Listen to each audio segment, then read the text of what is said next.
আজ রাধা বলে বাঁশি বেজে উঠিল, রাধা বলে বাঁশি বেজে উঠিল, রাধা বলে বাঁশি বেজে উঠিল,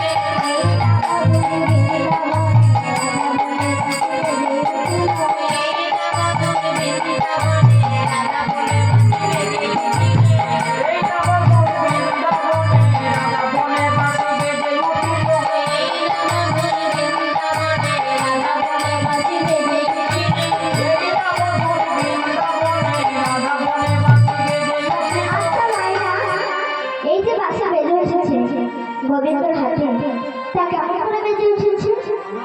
এই বাঁশির উৎপত্তি কি করেই বা হলো? সত্য যুগের কথা। একদিন ব্রহ্মা চিন্তা করছে, আমি তো জগৎকারী, শাস্ত্রের জন্য সব আছে, কিন্তু আজ আমি যজ্ঞ করব নিঃস্বার্থে, যেন কোনো স্বার্থ না থাকে। ব্রহ্মা একদিন যজ্ঞ আরম্ভ করল। যজ্ঞ তখন আহুতি দিয়েছে। তখন দেখছি যজ্ঞের মধ্যে একটা বিশাল বড় বাঁশ উৎপত্তি হলো। তখন ব্রহ্মা চিন্তা করছে, কি আশ্চর্য, আমি তো কোনো স্বার্থ নিয়ে যজ্ঞ করিনি, খালি বাঁশটি কেমন করে উঠল? তখন ব্রহ্মা চিন্তা করছে, বাঁশটিতে 21 পা বাঁশ, 7 পা বাবা মহাদেবকে দেবো আরাধনা করার জন্য, আর 6 পা দেবো পরশুরামকে কাঠুরের কাঠ কাটার জন্য, আর 7 পা তেতার যুগে রামচন্দ্রকে দেবো ধনু তৈরি করার জন্য। তার থেকে 1 পা যমুনায় ফেলবো। সেই বাঁশটি যমুনায় ফেলে বা সেই বাঁশটি দীর্ঘদিন ধরে ভাসতে ভাসতে দাপড়ে, 70 যুগ থেকে দাপড়ে সেই যমুনার কিনারে।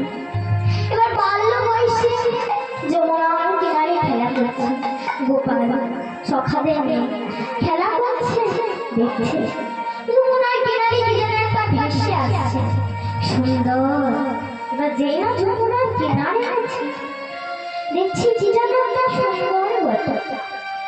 বাবা মূর্তিটা তুলে রেখা যাচ্ছে, কিন্তু বাজা না। তখন মা সরস্বতী এসেছে, এসে বলছে, বাবা হাতে ওটা কি করবো? তখন গোপাল বলছে, মা জানো আমি এটা যমুনায় বাঁশি করে বাজাচ্ছি, তারপরে বাজে না। তখন মা সরস্বতী বলছে, দাঁড়া বাবা বাজা।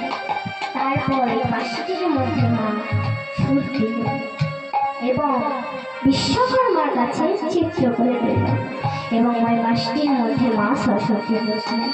সেই থেকেই গোপালের হাতে বাঁশি বেজে উঠল, আর সেই থেকেই বাঁশি উৎপত্তি হলো। সেই বাঁশি বেজে উঠেছে, আবার সেই বাঁশি রাধারানী শুনতে পেয়েছে। শুনতে পেয়ে বলছে, ললিতা বিশাখা দিকে ডাকছে, ও ললিতা, ও বিশাখা, তোরা আয় আয় আমার কাছে আয়, কান পেতে শুনে। হ্যাঁ, আমার গোবিন্দর বাঁশি কেমন বেজে উঠেছে।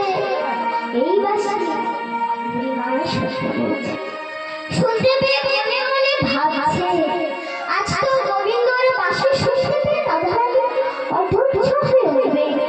তাই বুড়ি মায় পশরা সাজিয়ে পশরা মাথায় নিয়ে হাত দিতে দিতে চলে যাবে।